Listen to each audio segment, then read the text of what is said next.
Hi, Zach. How are you doing? I'm doing great. How are you? Awesome. I'm doing good. Thank you very much. Thank you for joining me. You used to be an emetophobe and you are no longer an emetophobe, and you did amazing. So proud of you. Thank you. Thank Of you. course. Can you tell us where you're from and your name? Yeah, so my name is Zach Fisher. I am from Peoria, Arizona. So please tell us what was your like so please tell us what was your life before you decided, okay, I really, really actually need to do something about this. Yeah, I mean, a little bit of backstory. I started my own business a year ago, and obviously that is not something light. It's stressful in itself, and living with emetophobia just made all the stress in that business 10 times worse. The day-to-day stuff of just getting out of my house and being able to go talk to people or take them to lunch or, the simple things in business were just almost unbearable.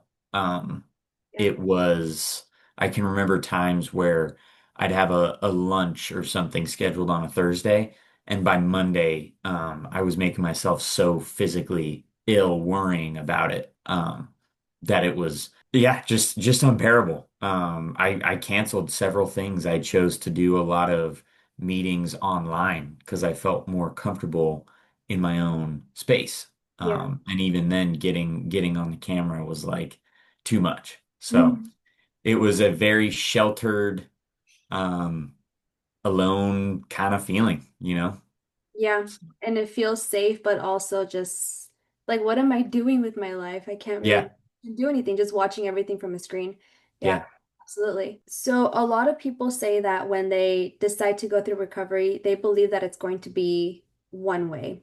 And it turns out to be entirely different and much better than they anticipated. So, I want to know, what is your biggest take that you got from recovery? I'd say the biggest take is before going through recovery, I looked at this as something that I had to get rid of. Like Hmm. it was something that was happening to me that I needed to do something or drink this magic potion and get it to go away, right? And I think now being on the other side of it, I've realized that this is something that I create. So I have the power to stop creating it, right? I don't need to try to get rid of something that doesn't actually exist. So I think that's the biggest take for me is just realizing that I have the power to control it. Yeah, So absolutely. To control you, because it, at the end of everything, is just an illusion, yeah, right? doesn't Yeah, exist. exactly. And you just told me that a little while ago too. You're like, it just doesn't exist. I'm like, yeah, that's right. Yeah. It doesn't exist. Yeah, It feels like it. It just feels real, but it it does. doesn't exist. That's awesome. Can you remember one major milestone that you hit while you were working with me that you didn't think you'd be able to? Yeah. I know we just talked about it, but this oceanside trip, I was traveling this week.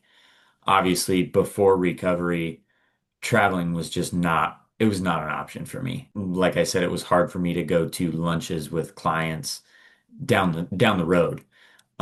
So traveling anywhere more than 20 minutes was just too much for me to handle. I made a decision this last week that this is something I'm gonna do, and no matter what happens, I have the control.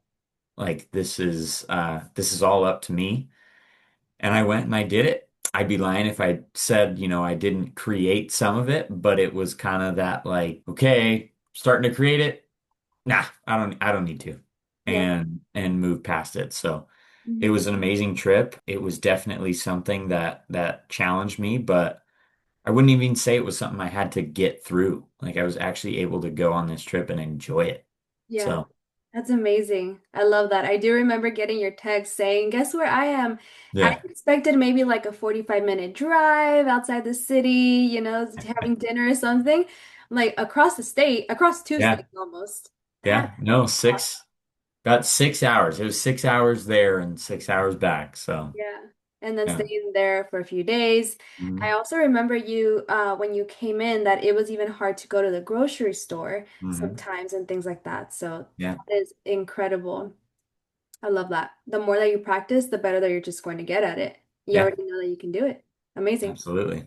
Okay. So as you went through all of this and you learned a lot of new things on how to think differently and change your perspective, what was one thing that made it click for you? Or is there something that just kind of put everything together? The biggest thing that made it click for me was we talked about a lot of the safety seeking behaviors as part of the control. They Mhm. want to have control over the situation. What really made it all work together was I don't have to do those safety seeking behaviors to control it because at the end of the day, or not, control it, but I am in control of everything that happens surrounding my life, right? Yeah. So what is the point of trying to control something when there's nothing to control? Does that Mhm. kind of make sense? Yeah, it's trying to control the symptoms that feel like it's almost a external entity coming at you.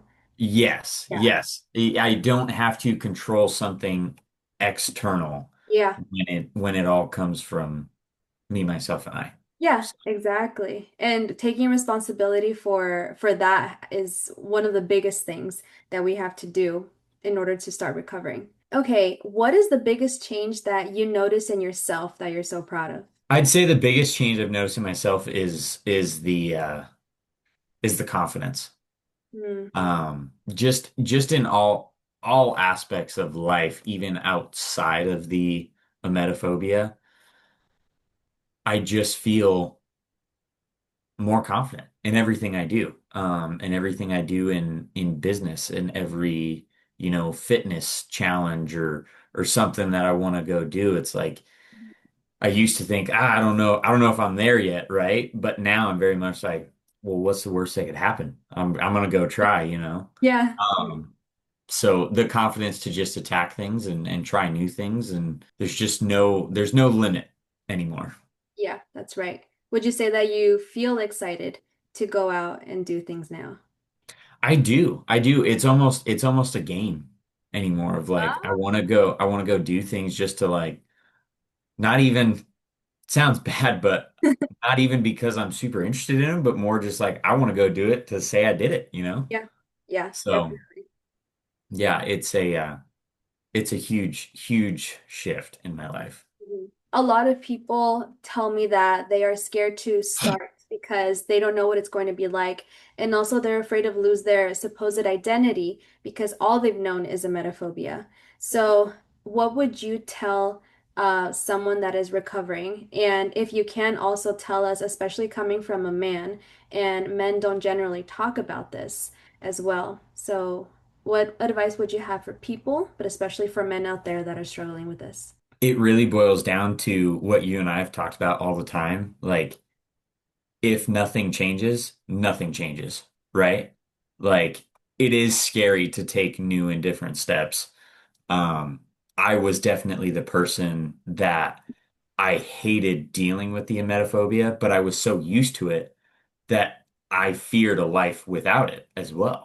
And I think now I'm just at the level where, yes, it was scary. Yes, it was different. And, I had my moments, but I'm so glad I did it. Don't limit yourself. Um, Especially to men. That is something, that I struggled with.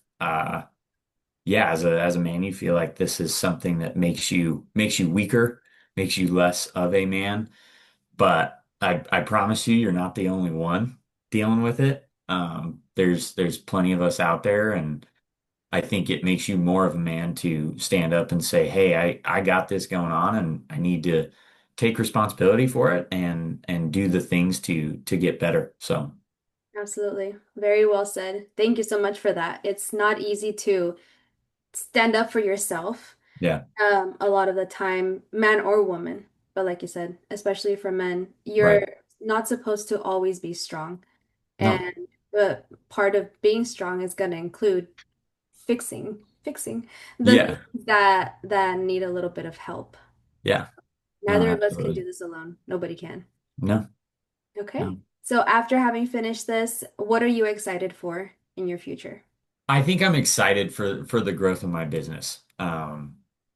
Owning and running a business has been something wanted to do for many years.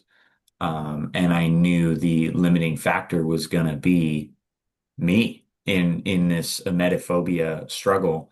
Mhm. And now I can just picture it, right? Like a year down the road and seeing all the growth that we've been able to do because I no longer put limits on myself. I think that's what I'm really, really excited for.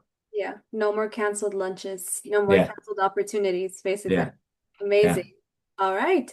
All right. So thank you, Zach, so much for hanging out with me for a little bit and telling us your testimony. So I know it's going to help a lot of people, and we will talk soon. Absolutely. Thank you. Thank you.